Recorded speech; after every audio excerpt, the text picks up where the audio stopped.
अस्सलाम वालेकुम। आप 24 डिजिटल देख रहे हैं। मैं हमजा जावेद हूँ। नाजरीन, सैलाब ने पूरे पाकिस्तान को घेरा हुआ है। हर तरफ आफात ही आफात नज़र आ रही हैं। जो सैलाब ज़दा इलाकों के अंदर जब हम जाते हैं तो हर शख्स हमें प्रॉब्लम में नज़र आता है, लेकिन कुछ ऐसे लोग भी हैं जो कि मसीहा बनकर सामने आए और उन लोगों की इमदाद कर रहे हैं। उन तमाम लोगों में एक अहमद शहजाद, जो कि पहले हमें क्रिकेटर के तौर पर हमने देखा था, अब हमें जो है मसीहा के तौर पर नज़र आ रहे हैं। हमारे साथ मौजूद हैं। अस्सलाम वालेकुम। Thank you. अस्सलाम वालेकुम भाई। अहमद भाई, कैसे हैं आप? ठीक है। बिल्कुल ठीक था।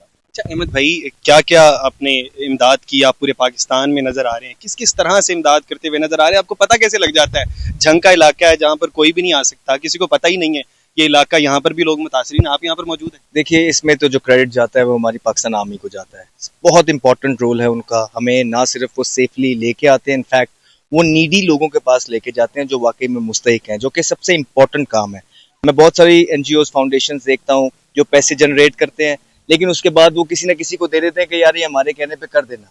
ये पता नहीं वहाँ पे उन लोगों तक पहुँचते कि नहीं पहुँचते।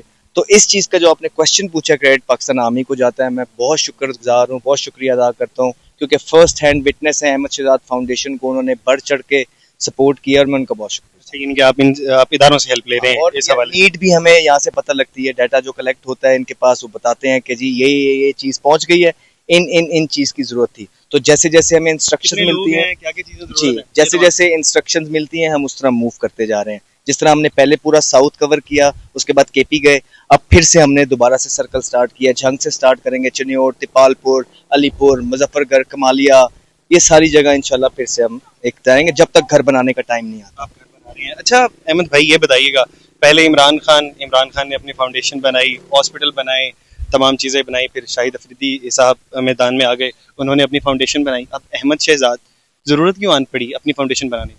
देखिए, जरूरत इसलिए आनी पड़ी कि हमने मरना है, और अगर इसका ख्याल नहीं है तो फिर बाकी सारे ख्याल बेकार हैं। जिस फील्ड से मैं हूँ ना, हम उन प्लेयर्स में से, उन बच्चों में से हैं कि जो बड़ी छोटी उम्र में फील्ड में आ गए थे, और हमने सिर्फ एक ही चीज़ सीखी है कि मिट्टी से प्यार, वतन से प्यार।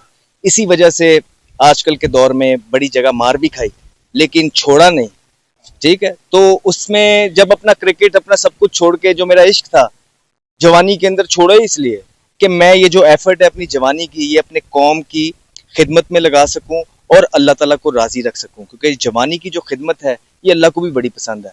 तो सिर्फ स्पेसिफिकली आपका जो क्वेश्चन था उसका जवाब ये है कि जब इंसान को अपनी मौत का पता लग जाए कि मौत बरहक है, तो उसके लिए काम वो जरूर करता है। हमने एक अहमद शहजाद की साइट ये देखी कि ग्राउंड में खेलते हुए नजर आते थे, अपनी खूबसूरती का बड़ा ख्याल रखते थे। उस वक्त कहा यह जाता था कि अहमद शहजाद जैसे ही रिटायर्ड होंगे तो शायद हमारी ड्रामा इंडस्ट्री या फिल्म इंडस्ट्री का हिस्सा बन जाए, लेकिन आप उस तरफ बिल्कुल भी नहीं गए। टीवी पर तो अब बहुत कम नजर आने लग गए, आप सिर्फ इमदाद करते हुए नजर आ रहे हैं। मीडिया की इसलिए मैं ज्यादातर बातों को सीरियस लेता नहीं हूँ, हमारी बातों को सीरियसली क्योंकि लेते हैं। 95% मेरे बारे में जो कहा गया वो गलत कहा गया है। आप हमें लेकिन 5% में रखते हैं, 95। नहीं नहीं, जो बहुत सारे लोग हैं जो अच्छा काम करते हैं, स्पेशली अब सोशल मीडिया जो है ना, वो तो हद ही पार कर गया।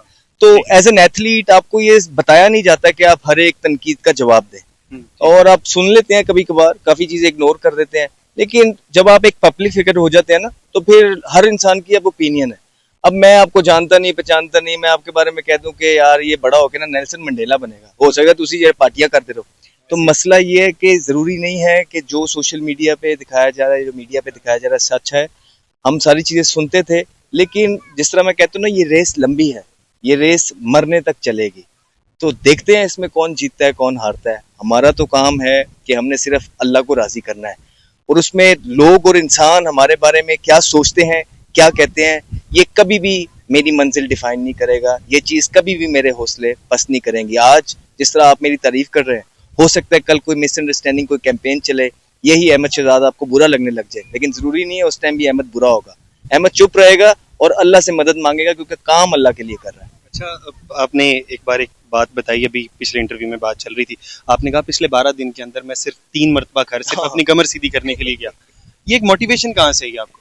नहीं, मैं विजुलाइज करता था पिछले 6-8 साल से, मैं देखता था। और जो फॉर एग्जांपल काम ये अगर है, तो मेरा था मैंने ये करना है और लोगों की खिदमत करनी है, लोगों तक पहुंचना है।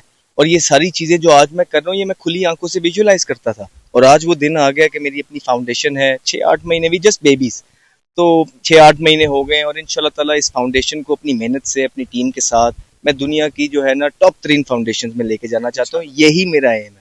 ठीक है मेरे इंशाल्लाह। चलिए अहमद ठीक है, भाई, बहुत thank you। शुक्रिया आपका। बाकी बहरहाल अहमद शहजाद साहब हमारे साथ मौजूद थे। अहमद भाई कह ही रहे थे कि मैं अपनी फाउंडेशन को दुनिया की टॉप फाउंडेशन बनाऊंगा। बाकी बहरहाल आप अपनी राय का इजहार अहमद शहजाद के मुतल्लिक, अहमद शहजाद साहब की जो फाउंडेशन है उसके मुतल्लिक और इस तमाम वीडियो के मुतल्लिक कमेंट बॉक्स में फीडबैक की सूरत में ज़रूर दीजिएगा। इसी के साथ अपने मेज़बान हमजा जावेद को दीजिए इजाज़त। अल्लाह ने के बाद।